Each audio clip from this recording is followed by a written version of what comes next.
أعوذ بالله من الشيطان الرجيم. بسم الله الرحمن الرحيم. الحمد لله رب العالمين الرحمن الرحيم مالك يوم الدين إياك نعبد وإياك نستعين اهدنا الصراط المستقيم صراط الذين أنعمت عليهم غير المغضوب عليهم ولا الضالين.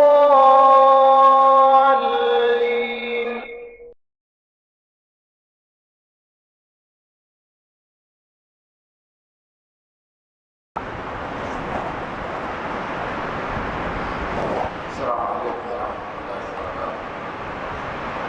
الحمد لله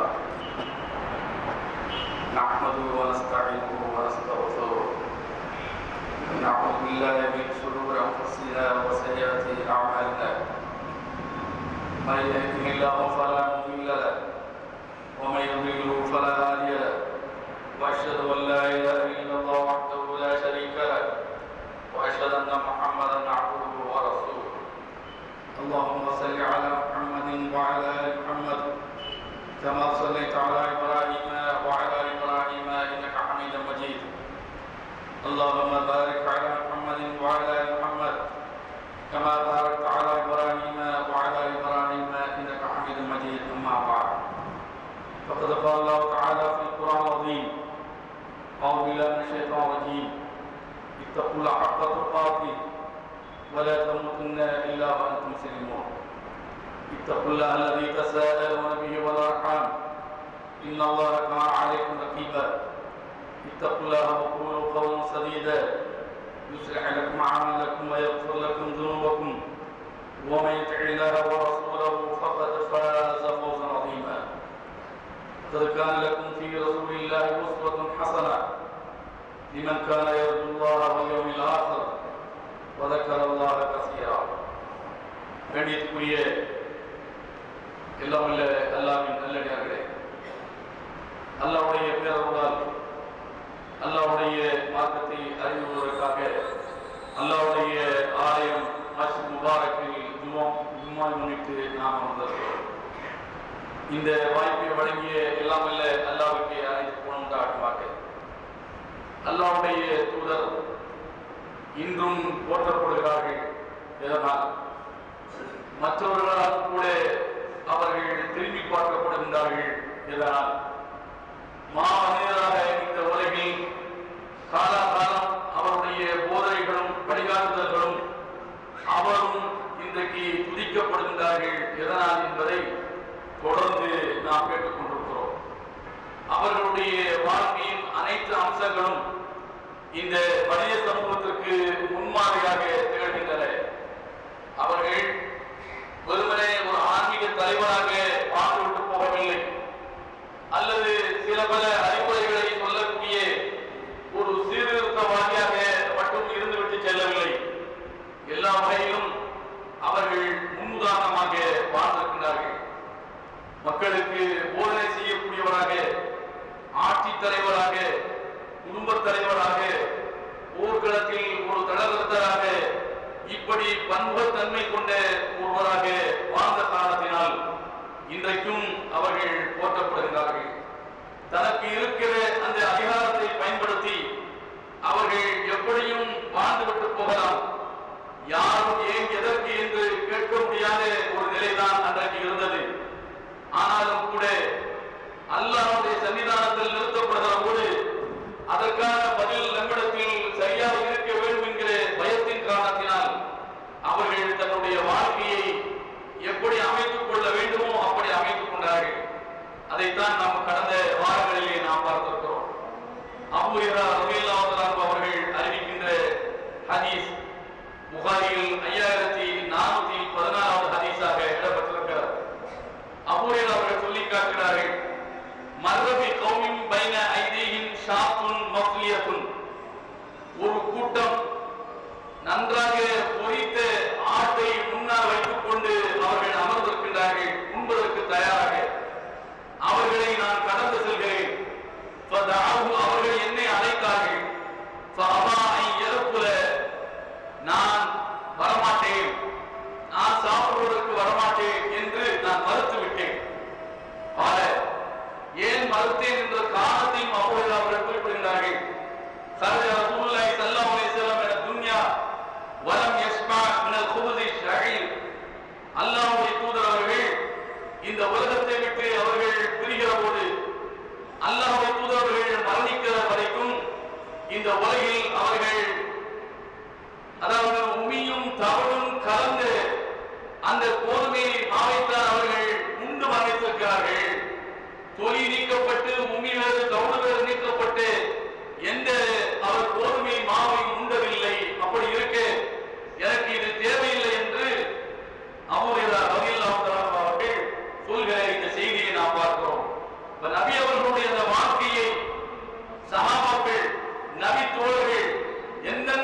சஅல அஹ்லஹு அல்-உத்ம, நபி அவர்கள் தன்னுடைய மனைவிமாரிடத்தில் அவர்கள் குளம் இருக்கிறதா என்று கேட்கிறார்கள். ரொட்டியை தொட்டு முக்கி சாப்பிடுவதற்கு வீட்டில் ஏதேனும் குளம் இருக்கிறதா என்று கேட்டார்கள். அந்த மனைவிமார்கள் சொன்னார்கள், மாஹிந்தனா இல் அகல், நம்மிடத்தில் எந்த குளமும் இல்லை, கல்லுதான் இருக்கிறது. கல் என்று சொன்னால் அந்த சாராயம் இருக்கிறது, கல் இருக்கிறது. கல்லினுடைய போதையை நீக்கிவிட்டால் அது கல்லாகிவிடும். அதாவது வெறியர் என்று சொல்வார்கள். ஆப்பிள் வெளியர், அந்த வெளியர், இந்த வெளியர் என்று சொல்கிறார்கள். ஊராய் போன்ற பொருட்களினுடைய அந்த தரத்தை கெடாமல் பாதுகாப்பதற்காக வேண்டி அது பயன்படுத்தப்படுகிறது. இது போன்ற ஒரு திரவம் அன்றைக்கு போதை நீக்கப்பட்டு அது ஒரு பொருளாக பயன்பாட்டில் இருந்திருக்கிறது. அப்படிப்பட்ட அந்த வெறிகள் தான் இருக்கிறது, குழம்பு இல்லை. ரொட்டியை முக்கி நனைத்து சாப்பிடுவதற்கு குழம்பு இல்லை, இல்லல் கல்லுதான் இருக்கிறது என்று சொன்னார்கள். உடனே நபிகள் நாயகம் அதை தாருங்கள் என்று சொன்னார்கள். அதை தொட்டு ரொட்டியை நபிகள் நாயகம் ஸல்லல்லாஹு அலைஹி வஸல்லம் அவர்கள் சாப்பிட்டார்கள். சாப்பிட்டுக் கொண்டே சொன்னார்கள், நிஅமல் உதும அல் கல், நிஅமல் உதும அல் கல் என்று சொன்னார்கள். இந்த சால்னா, இந்த கல் என்கிற இந்த சால்னா, வினிகர் என்கிற இந்த சால்னா ரொம்ப சுவையாக இருக்கிறது. ஒன்றுமே இல்லை என்று வைத்துக் கொள்ளுங்கள். பழைய சாப்பிட்டது பூரா எவ்வளவு டேஸ்டா இருக்கும். ஊறுகாயும் பழைய சோறும் அவ்வளவு அற்புதமாக இருக்கிறது என்று சொல்வதை போல நிஅமல் உதும அல் கல், நிஅமல் உதும அல் கல் என்று நபி அவர்கள் வினிகர் அவ்வளவு சூப்பராக இருக்கிறது என்று சொல்லிக்கொண்டு அந்த காய்ந்த ரொட்டியை அல்லாஹ்வுடைய தூதர்கள் சாப்பிட்டிருக்கிறார்கள் என்கிற செய்தியை முஸ்லிமில் பார்க்கிறோம். முஸ்லிமில் 3824 ஹதீஸாக இடம்பெற்றிருக்கிறது. அடுத்து இன்னொரு செய்தி ஜாபர் ரலியல்லாஹு அன்ஹு அவர் சொல்லி காட்டுகிறார்கள், குந்து ஜாலிசன் ஃபீ தாரி, நான் என்னுடைய வீட்டில் அமர்ந்திருக்கிறேன். அப்படி இருக்கிற போது ஃபமர்ர பி ரசூலுல்லாஹி ஸல்லல்லாஹு அலைஹி வஸல்லம், நபி அவர்கள் என்னை கடந்து செல்கிறார்கள். என்னை பார்த்ததும் ஃபஅஷார இலையே, வாருங்கள் என்று அழைத்தார்கள். ஃபகும்து இலைஹி ஃபஅഖத பியதி, நான் எழுந்து நபியோடு நான் போகிற போது நபி அவர்கள் என்னுடைய கையை பிடித்துக் கொண்டார்கள். ஃபந்தலக்னா ஹத்தா அதா மாத ஹுஜரி நிசாஇஹி, என் கையை பிடித்துக் கொண்டு அவர்களும் நானுமாக நடந்து செல்கிறோம். நபி அவர்கள் தன்னுடைய மனைவிமார்களுடைய இல்லத்தில் சிலருடைய இல்லத்திற்கு சென்றார்கள், புகுந்தார்கள். நபி அவர்கள் அவர்கள் அந்த வீட்டுக்கு அனுமதி கேட்காமலே உள்ளே போகலாம். நபி அவர்கள் சில உள்ளே போனாங்க. சும்மா உதினலி, எனக்கு உள்ளே வாரும் என்று என்னை நபி அவர்கள் அழைத்தார்கள். நான் உள்ளே போகிற போது நபி அவர்களுடைய மனைவிமார்கள் அவர்கள் தங்களை முழுமையாக மறைத்துக் கொண்டு நின்றார்கள். அல்லாஹ்வுடைய தூதர்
பார்க்கிறோம்.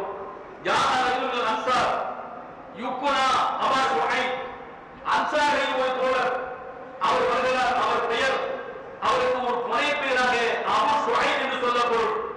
யுகாலி குலாமில் லஹு கஸ்ஸா, அந்த அன்சார் தோழர் அபு ஷுஐப் என்பவர் தன்னுடைய அந்த கஸா வேலை செய்யக்கூடிய, அதாவது இறைச்சியை துண்டு போடக்கூடிய வேலை செய்யக்கூடிய அந்த வேலைக்காரரிடத்தில் சொன்னார், இஜ்அல்லி தஆமன் யக்ஃபி கம்ஸதன், 5 பேருக்கு தகுமான உணவை நீ தயாரித்து வை என்று அவர் சொன்னார்.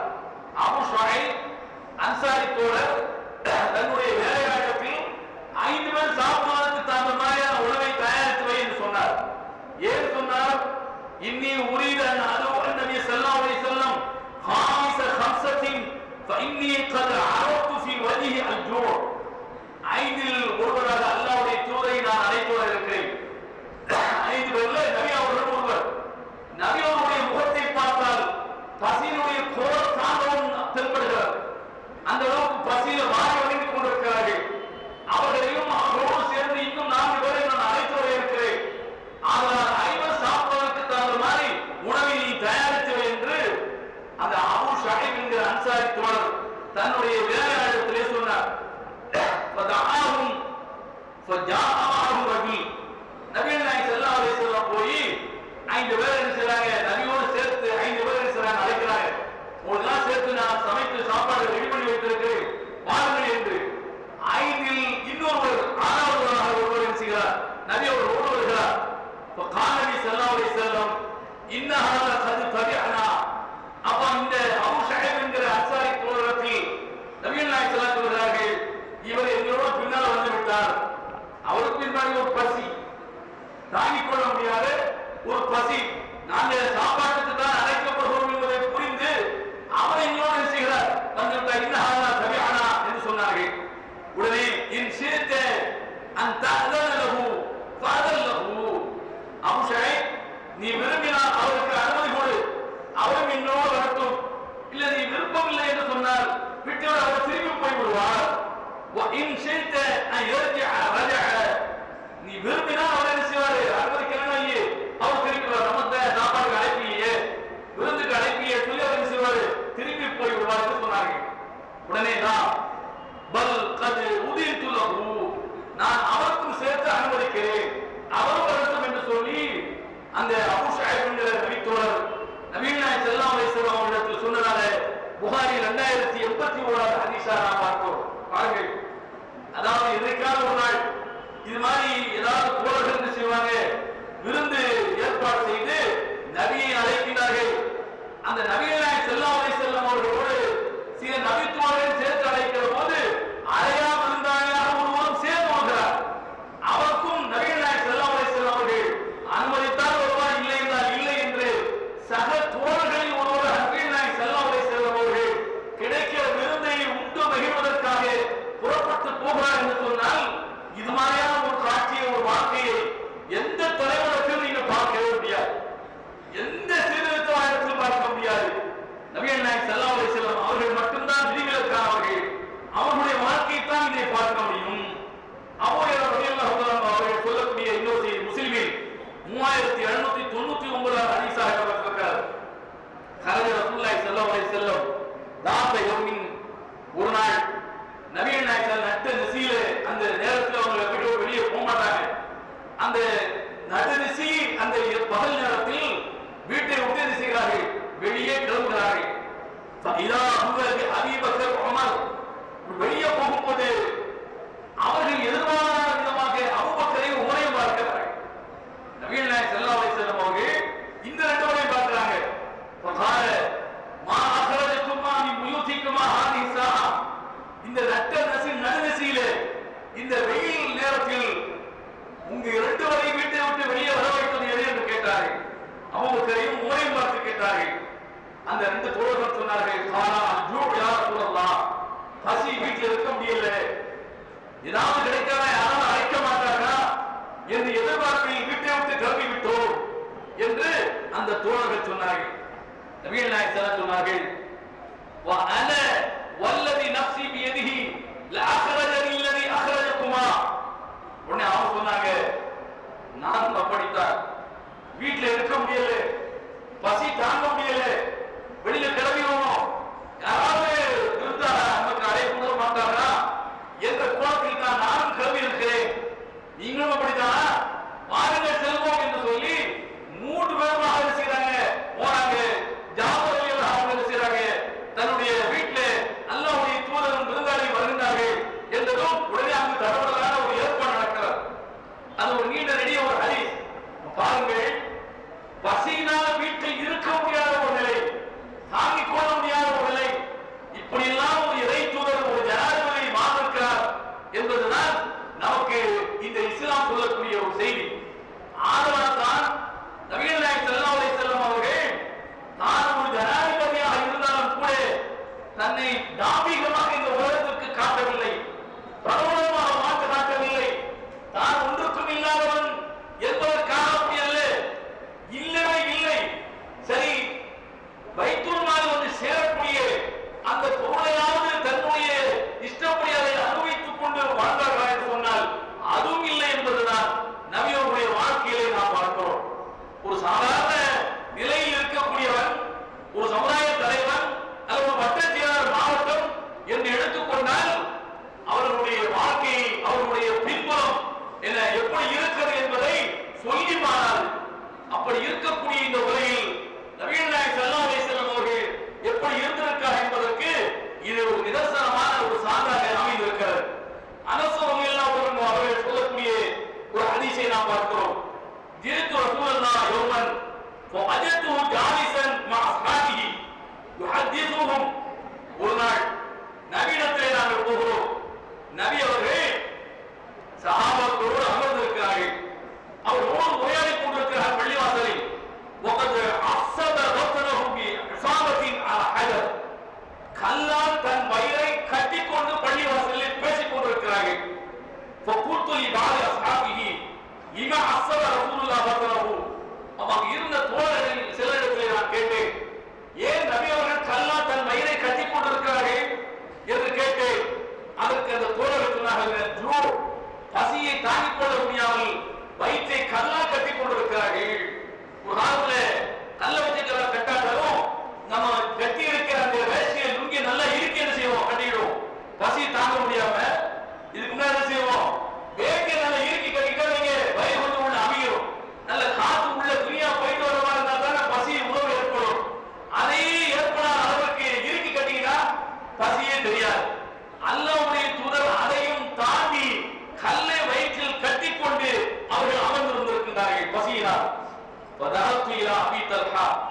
உடனே நான் அபூ தல்ஹாவிடம் சொல்கிறேன். யார் சொல்றா?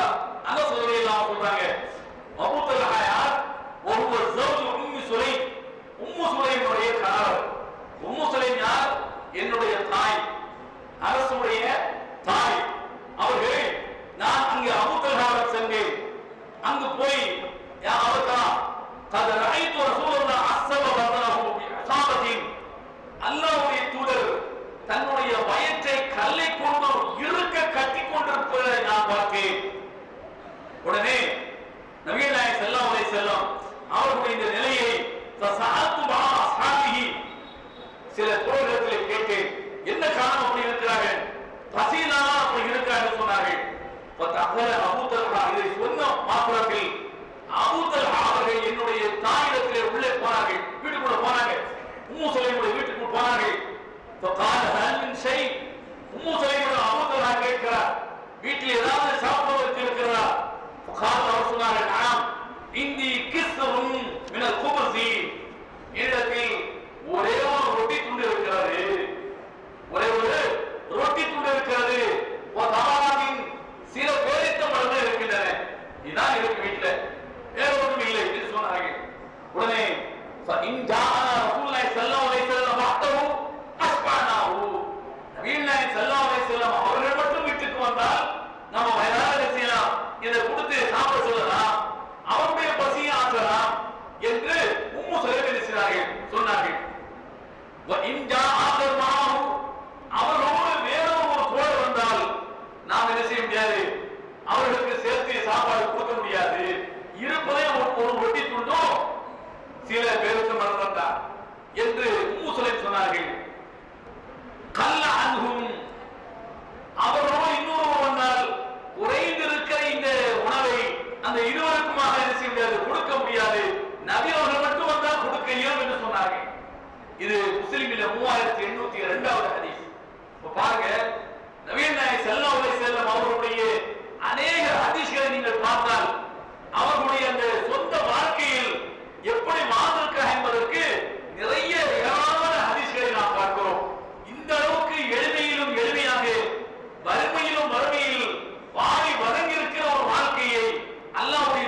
والصلاة والسلام على رسول الله أما بعد اتقوا الله حق تقاته ولا تموتن إلا وأنتم مسلمون.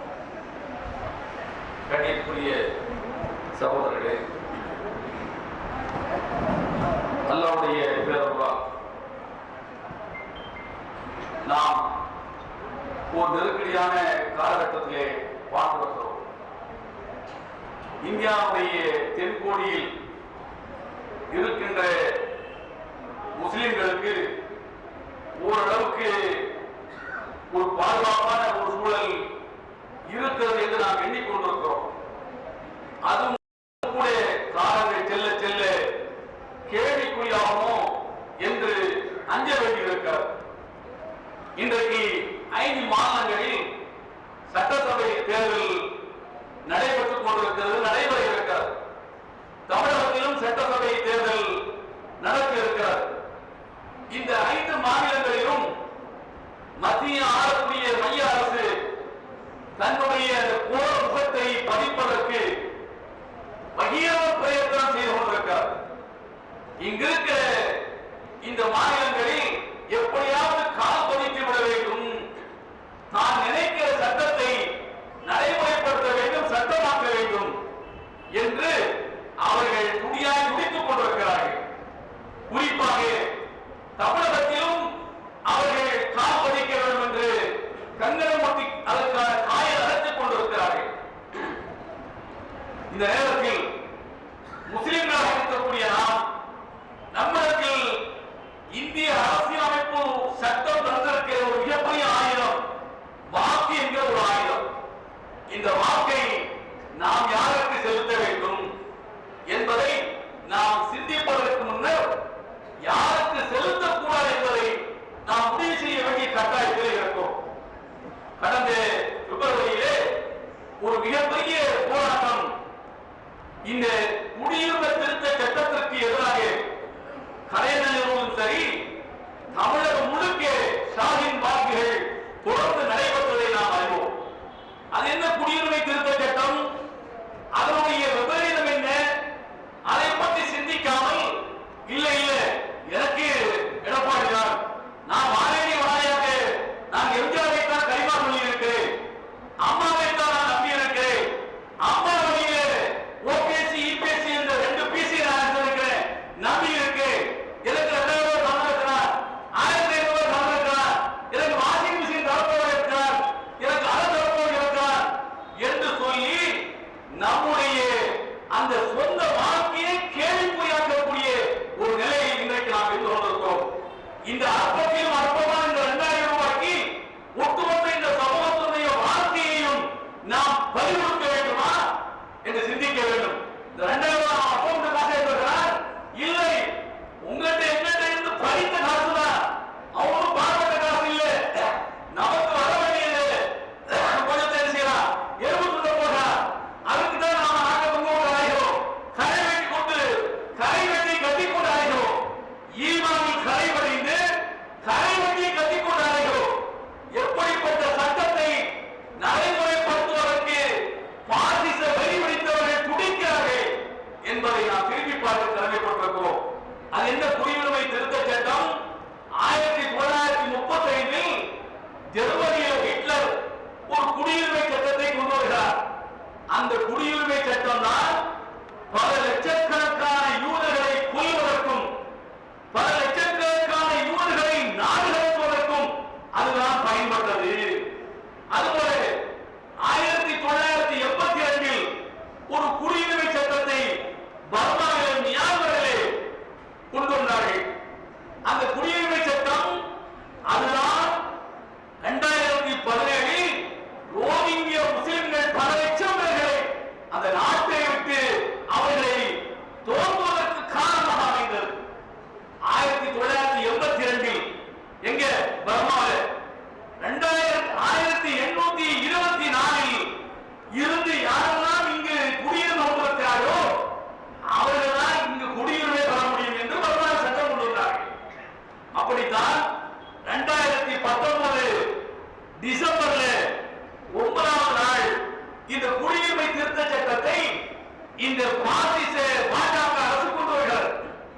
இந்த பாகிஸ்தான அரசு சிஏ என்கிற குடியுரிமை திருத்த சட்டம் பாகிஸ்தான், பங்களாதேஷ், ஆப்கானிஸ்தான் இங்கு மத தாக்குதலுக்கு உள்ளாகக்கூடிய முஸ்லிம்களை தவிர்த்து மற்ற எல்லா மதத்தினரும் இங்க அவங்க என்ன செய்யலாம்?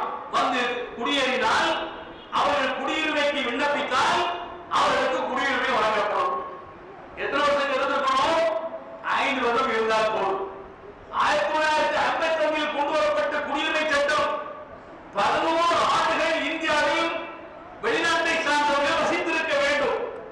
அப்போது அவர்கள் குடியிருந்திருந்தால் 11 ஆண்டுகளுக்கு பிறகு அரசுக்கு எனக்கு இந்திய குடியுரிமை வேண்டும் என்று விண்ணப்பித்தால் அவர்களுக்கு குடியுரிமை வழங்கப்பட்டு வந்தது. அந்த 11 ஆண்டை 5 ஆண்டாக குறைத்தது பாஜக அரசு. சரி, நமக்கு என்ன குறைச்சிட்டு போறாங்க? ஒன்றும் பிரச்சனை இல்லை என்று சொன்னால் அதான் பிரச்சனை. மத அடிப்படையில் குடியுரிமை வழங்கப்படக்கூடாது என்று அரசியல் சாசன அமைப்பினுடைய ஆதாரமாக இருப்பது சொல்லி காட்டுகிறார். மதத்தின் அடிப்படையில் எவருக்கும் குடியுரிமை வழங்கப்படக்கூடாது. எல்லாவற்றையும் மீறி மிருக மதத்தில் இருக்கக்கூடிய மோடி மத அடிப்படையை சுட்டிக்காட்டி முஸ்லிம் அல்லாத இந்த மதத்தை சார்ந்தவர்கள் இந்துக்களாக இருக்கலாம், சீக்கியராக இருக்கலாம், வேதர்களாக இருக்கலாம், பௌத்தர்களாக இருக்கலாம், பாரிசிகளாக இருக்கலாம், யாராக இருந்தாலும் கிறிஸ்தவராக இருக்கலாம், முஸ்லிம் தவிர்த்து யாரெல்லாம் இந்த 3 நாடுகளில் இருந்து வந்து இங்கு குடியேறி 5 ஆண்டுகள் இருந்து விட்டால் அவர்கள் குடியுரிமை பெறுவதற்கு தகுதி பெற்றவர்கள். இந்த சட்டம் பாராளுமன்றத்தில் விவாதிக்கப்பட்டது. மிருக மரத்திலே இருக்காரு மோடி மக்கள் இங்கு பாராளுமன்ற சட்டமாக உடனே அது மேலவைக்கு போகிறது, மாநிலங்களவைக்கு போகிறது. அங்கும் போய் அது பாஸ் ஆக வேண்டுமா இல்லையா? அந்த சட்டம் அங்கு பாஸ் ஆவதற்கு பிறகுதான் நம்ம ரப்பர் ஜனாதிபதி கையெழுத்துக்கு போகும். அங்கு வாதப்பதிவு நடக்கிறது. அங்கு மொத்தம் 230 எம்பிக்கள் மாநிலங்களவையில் இருக்கிறாங்க. 230 சரிபாதி 115 116 வாக்குகள் இருந்தால் மட்டும்தான், பிஜேபிக்கு இருந்தால் மட்டும்தான் அவங்க இந்த மசோதாவை அங்கு வெற்றி பெற செய்ய முடியும். ஆனால் 116 பிஜேபிக்கு மாநிலங்களவையில மேலவையில இருந்தார்களா என்றால் இல்லை. இந்த சட்டம் மேலவைக்கு போகிறது. அங்கு வாதப்பதிவு நடக்கிறது. ஓட்டு எடுக்கிறார்கள். ஓட்டு எடுக்கிற போது 80 வாக்குகள் அதற்கு எதிராக வருகிறது. இந்த திருத்த சட்டத்தை நாங்கள் ஆதரிக்க மாட்டோம். 125 வாக்குகள் ஆதரவாக வருகிறது. அந்த 125 12 வாக்குகள் 11 வாக்கு இந்த ஓபிஎஸ் இபிஎஸ் இந்த பீஸ் போன இந்த கட்சியை சார்ந்தவர்கள். இந்த 2000 நாங்கள் பாருங்க, இந்த மாநிலத்தவர்கள் இவர்களுடைய ஆதரவில் 11 எம்பிக்கள் வாக்களிக்கின்றார்கள். எதற்கு? உங்களை நாட்டை விட்டு தோற்றுவதற்கு. 2000 வாங்கியா போர் ஒன்று இந்த நாட்டை விட்டு வெளியேறு, இல்லை என்றால் அரை முகாமில் டிடென்ஷன் கேம்ப் வச்ச என்று சொல்வதற்கு 11 எம்பிக்கள் வாக்களித்தார்கள். அந்த ஒரு எம்பி போய் சேர்ந்த சரிங்களா? அந்த 11 எம்பி பிளஸ் இந்த நாட்டை நான் தலைவராக ஓட்ட போகிறேன், இது மாம்பழ சீசன் தானோ அப்படின்னு சொல்றாங்க இல்லையா? அவங்களுக்கு 12 எம்பிக்களுடைய ஓட்டு. அப்ப இந்த 12 இந்த காவலிகளை போட்டுத்தான் இது சட்டமாக இருக்கிறது.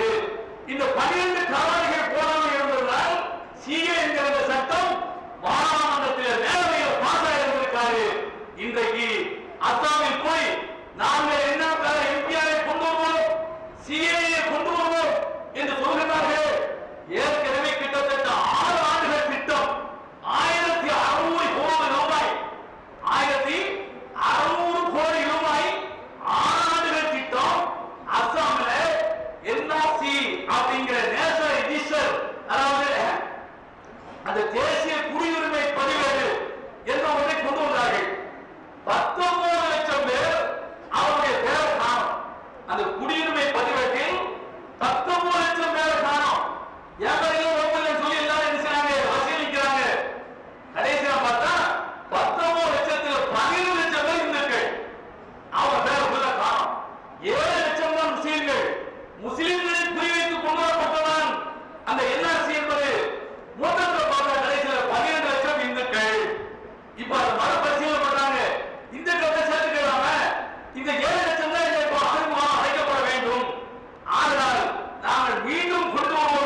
இந்த அயோக்கியர்கள் ஆதரிக்கக்கூடிய இந்த அயோக்கியர்களுக்கு நாம் ஓட்டு போடலாமா?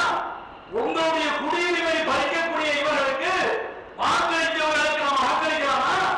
நல்லா யோசித்து பாருங்கள். இது ஒரு பக்கம். அடுத்து இன்னொரு கொஸ்டின் என்ன? எங்க தலைமையை ஏற்றுக்கொண்டால் நாங்கள் என்ன செய்வோம்? தலைமையேற்று உங்களையும் சேர்த்துக் கொள்ள தயார். அந்த வாய்ப்பு கிடைக்காம இப்ப தனியா நிக்கிறாங்க. என்ன குக்கரை கொண்டுகிட்டு என்ன செய்யறாங்க? எங்க தலைமை பிஜேபி ஏற்றுக்கிட்டா நாங்களும் என்ன செய்வோம்? உங்களை சேர்த்துக்கிறோம். அவ எல்லாரும் வாய்ப்புக்கு காத்து இருந்தனா இப்ப என்ன செய்யறாங்க? தனியா நிற்கிறாங்க.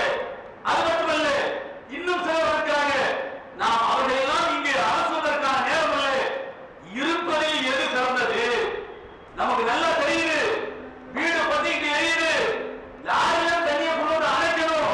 ஆனா லாரியும் இல்லை, தண்ணியும் இல்லை. சாத்திரம் போடுது. சாத்திரம் அங்கே கொண்டு ஊற்றி அந்த தீயை அணைக்க முடியும் என்றால் அணைத்துத்தான் ஆக வேண்டும். அந்த மாதிரியான ஒரு சூழ்நிலை இருக்கும். இருக்கிற எல்லாமே கொஞ்சம் உத்தமர்கள் என்று யாரையும் நாம் என்ன செய்ய முடியாது. அவர்களுக்கு நச்சம் அளிக்க முடியாது. இருப்பதில் எது சரி? கழகத்தில் முன்விட்டவர் பின்விட்டவர் கிடையாது. எல்லாம் கழகட்டேனா. ஆனால் இருக்கின்ற சூழலில் எதற்கு நாம் வாக்களிப்பது? வெற்றி பெறுவதற்கான வாய்ப்பு யாருக்கு அதிகம் என்பதை யோசித்து இந்த அயோக்கியர்களுக்கு எதிராக முஸ்லிம்களுடைய குடியுரிமையை பறிப்பதற்கு, அவன் சொந்த கட்சியை பாதுகாப்பதற்கு எதையெல்லாம் விலை கொடுக்கிறான். அதை உட்கார்ந்ததற்காக வேண்டி உன் காலம் கூட கழிவு குடிக்கிறேன் என்றெல்லாம் சொல்கிறான். கீழே நெருங்கால் கிடையாது விடுகிறான். நீ என்ன சொல்லு, புனிய அடி என் வரை கூடாது. இதற்கெல்லாம் தன்னை காவு கொடுக்கிற இந்த அயோக்கியர்கள் ஒரு சமூகத்தினுடைய குடியுரிமை கேள்விக்குறியாக்கப்படுகிறது என்பதற்கு எதிரான கருத்து சொன்னார்களா? இப்போ ஓட்டுவோம் என்பதற்காக வேண்டி நாமும் குடியுரிமைக்கு எதிராக நாம் என்ன செய்வோம்? அதை வாபஸ் வாங்கணும். எத்தனை சட்டமாக நீ என்னத்தை வாபஸ் சொல்ல போற? முதல்ல ஒன்முறையிலே பிரச்சனைக்குரியது. நீ என்னத்தை வாபஸ் சொல்ல போற? எனவே நாம் இந்த நாட்டில் வாழ்வது வாழ்வதா இல்லையா என்பதை தீர்மானிப்பதற்குரிய நேரம் சுவர் இருந்தால் தான் சித்திரவதை முடியும். சுவர் இருந்தால் தான் சித்திரவதை முடியும். பாருங்கள், சிறுபான்மை சமூகத்திற்குத்தான் ஆபத்து என்று பெரும்பான்மை சமூகம் வாயை பற்றி இருந்தது. இலக்கெல்லாம் இது இருந்தது. இப்ப பெரும்பான்மை சமூகத்திற்கு இடி விழ ஆரம்பித்து விட்டார். பெரும்பான்மை சமூகமே குண்டுகளுக்கு எதிராக கொண்டிருக்கிறது. ராணுவ ஆட்சியில் உயிரை பணைய வைத்து இங்கும் அங்குமாக அல்லவப்பட்டுக் கொண்டிருக்கின்ற ஒரு காட்சியை பார்க்கிறோம். அந்த நிலை இந்தியாவுக்கு வரும். பெரும்பான்மைக்குத்தான், அதாவது சிறுபான்மைக்குத்தான் இங்கு பாதுகாப்பட்ட சூழல் என்று பெரும்பான்மையாக இருக்கின்றவர்கள் அவர்கள் வாயை பொத்திக் கொண்டு இருப்பது அவர்களுக்கே கேடாக முடியும். ஆக மிக மிக மிக சிறுபான்மையாக இருக்கின்றவர்கள் மொத்தத்தில் அதிகாரத்தை கையில் எடுத்துக் கொண்டு தங்களுக்கு எதிரானவர்களை ஒன்று அவர்கள் அகழி முகாமில் அடைப்பார்கள் அல்லது நாட்டை விட்டு துரத்துவார்கள். அதற்கான ஒரு சூழலை நோக்கித்தான் இந்த நாடு போய்க் கொண்டிருக்கிறது. அதிலிருந்து ஒரு கொஞ்சம் அளவுக்கு தப்பிப்பதற்கு ஏதாவது ஒரு கொப்பு கிடைக்காதா என்று சுனாமியில தப்பிப்பதற்கு ஒரு மரத்தின் ஒரு கிடையாது கிடைக்காதா என்கிற இந்த சூழலில் இருக்கின்றனால் வர இருக்கிற இந்த சட்டமன்ற தேர்தலில் நாம் யார் ஜெயிப்பதற்கு நெருக்கத்தில் இருக்கிறார்களோ அவர்களுக்கு வாக்களித்து நம்முடைய குடியுரிமையை உறுதி செய்து கொள்ள வேண்டும். நம்மோடு இணைந்ததை எதிர்கொள்ளக்கூடிய ஒரு முகாந்திரத்தை உருவாக்க வேண்டும். அல்ல அத்தகையவர்களாக உங்களை மாய்க்க வேண்டும்.